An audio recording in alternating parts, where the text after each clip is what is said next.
A March jobs warning. Let's have a look. Hello everyone, Florian.Heise here and welcome to another episode of HeiseSays. Grab your shot of coffee and let's have a look at this article from Yahoo News discussing, well, Treasurer's avoidance of any job predictions coming March. Now, for those of you that aren't aware, in March we're going to have a few things hit the ground. Government support for JobKeeper is going to be gone. You'll have the mortgage holidays will be over. You'll also start to see the implications of trading while insolvent start to manifest. That'll be enough time for some businesses who perhaps were trading while insolvent to start getting knocks on the doors for invoices. So it's definitely going to be an interesting time. So let's have a look at what the Treasurer said, because right now our unemployment rate, and I'll bring that up, we're sitting at 6.6%. Now that's the ABS unemployment rate. We've got the Roy Morgan one as well. Now, Roy Morgan used a different methodology, and we can see they're sitting at 12%. Yeah, 12% unemployment rate. So the rule of thumb, everyone, is to take the ABS unemployment rate and double it. Double it to get the Roy Morgan rate, or the more realistic rate. Now, what concerns me is the unemployment and underemployment rate. And if we go down here, so this is underemployment. Scroll down right to the bottom. I don't know why they put it on the bottom. Underemployment is at 9.4% according to Roy Morgan. Combined with unemployment, we have 21.4% of the workforce who are either unemployed or underemployed. Now, the biggest danger of a recession is that you have scarring of the workforce, people who are pushed out of the workforce and just can't get back in, lose hope, give up, and exit the labor force. Now, the biggest risk is that if that happens to younger people, because there's a much greater portion of their lives where they won't be able to work. So that's why the government is intervening in the market with all of the handouts to encourage people to hire young people. I'd rather see, well, more, government reducing the burden on businesses so it's easier to hire people, but, that doesn't seem to be the political will for that in Australia, does it? So the Treasurer avoids making new job prediction. Josh Frydenberg says the Australian labour market has outperformed expectations, but he has declined to make a new prediction on the outlook for unemployment until the May budget. But he remains adamant the JobKeeper wage subsidy will end in March as planned, even though he concedes some regions in Australia are still doing it tough. I'd hate to be in the tourism sector. I'd hate to be a small business person in tourism who may have taken on JobKeeper. Here's the sad scenario I paint in my mind is someone who's got a small business in the tourism sector. They've got JobKeeper. Business is dead. They're using JobKeeper just to keep their staff, keep their staff linked to the business and to help them out. But they're still incurring all of these other costs, holiday time, superannuation. Maybe they're skipping on those payments. Maybe they're putting it off, going, it'll get better. It'll get better. Or maybe they're on a mortgage holiday because they've got no money coming in. And then boom, these get pulled out. Boom, we get a lockdown. Boom, we get another lockdown. Bank starts ringing. I think the banks are already going to start tapping people on the shoulders. There is a lot of uncertainty out there, both domestically and globally, and the job is far from done, the Treasurer told the ABC Insider program on Sunday. He said 90% of Australians who lost their job last year are now back at work, which has seen the jobless rate fall to 6.6%. But the concern is how many of those jobs are supported by the government, and how many of them are going to disappear when JobKeeper disappears. The labour market has outperformed expectations. Even so, he was reluctant to rule out the jobless rate reaching 7.5% in the March quarter as predicted in the mid-year budget review that was released in December. Let's wait and see, he said. However, he was more definite that government debt would still reach $1 trillion. Yes, that is the trajectory we're on because obviously we've made significant spending commitments, he said. He also reiterated JobKeeper's days are numbered. Based on what we know, there should be no expectation that JobKeeper will extend beyond the end of March. It was always a temporary program, he said. See, this is the thing. Businesses need to seriously look at their setup. If they either have to cut people, or they have to shut down, or they have to do what they can. Now, what do you think, guys? Do you think people are going to step back and sensibly plan? Or do you think they're going to hope beyond hope and push it right to the edge, and then boom, we're going to start seeing them fall over? What's worse, a sensible and managed shutting down of a business, or just falling off the edge? I know I had mates who were working for architectural practices years ago when our industry copped it. And it got hit. I remember there was someone who worked for a practice here in Brisbane, and 50 people were let go in one day. That's a huge number for architects in Brisbane, guys. 50 people from one firm.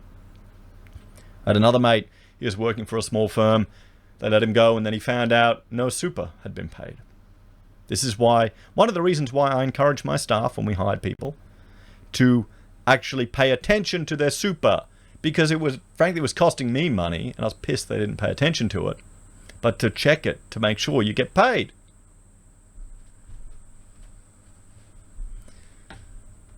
And I wanted them to know that. That's what you're costing me, you bastards. It's your money.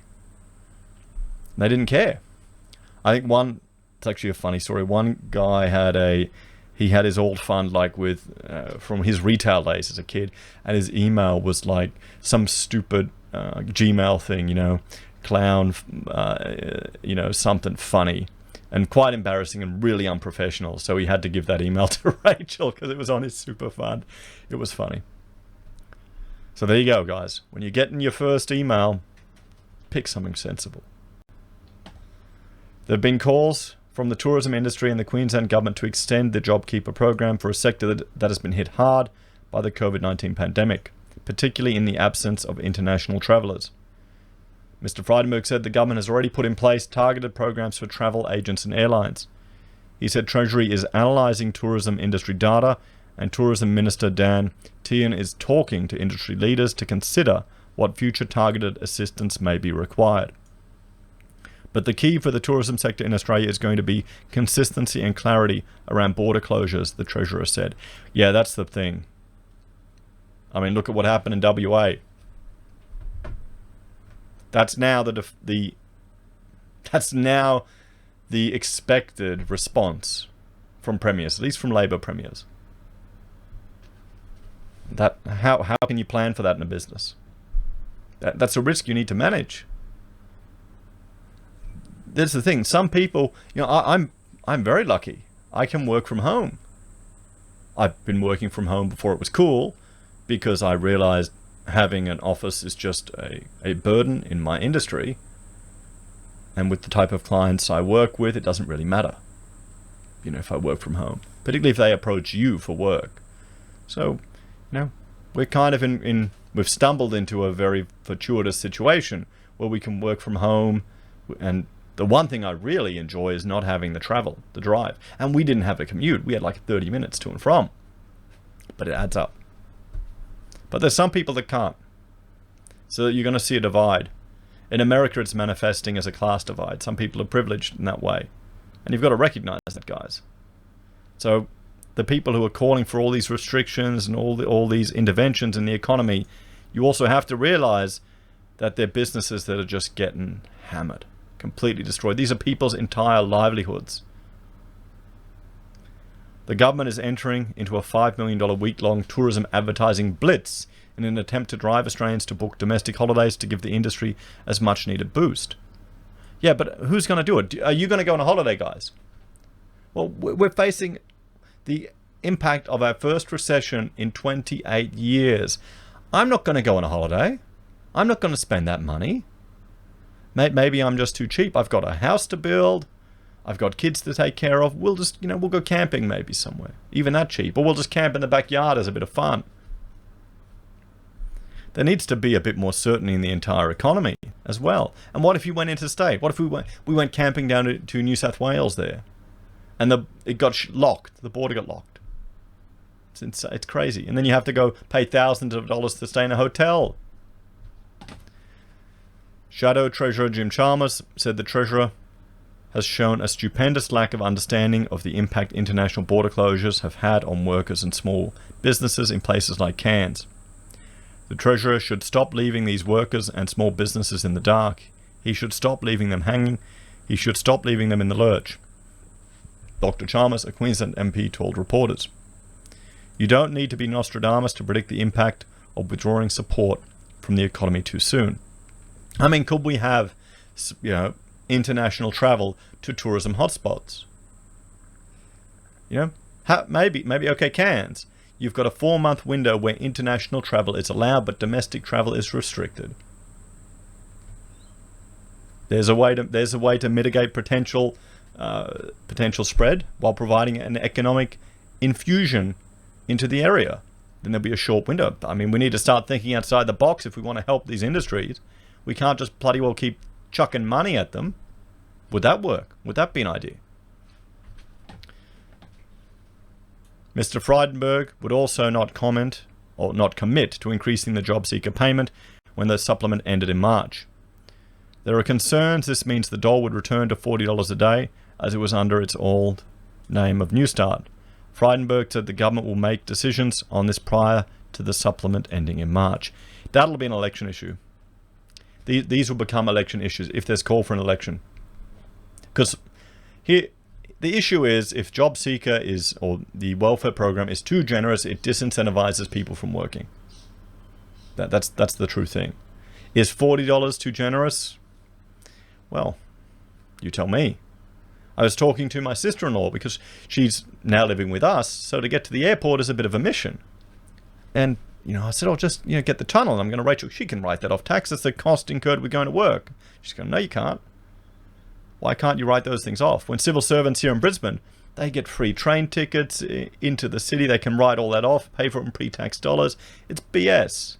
The government needs to really step away and allow people to work.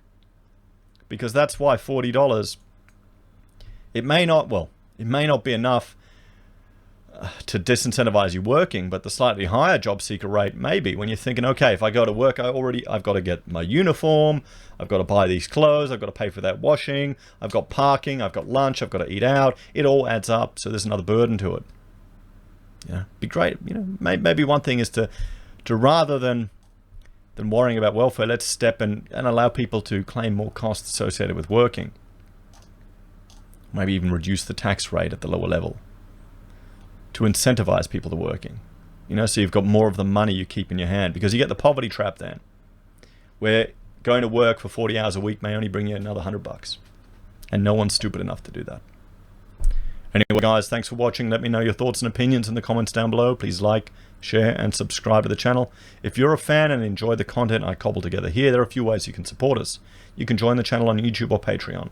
You can support us using our affiliate links from Amazon, eBay, Independent Reserve, or AussieBroadband. You can buy merch from HeiseSays, use Gold Pass from the Perth Mint, or support us via PayPal. Take care, everyone. Have a great day, and I will see you all next time. Bye for now.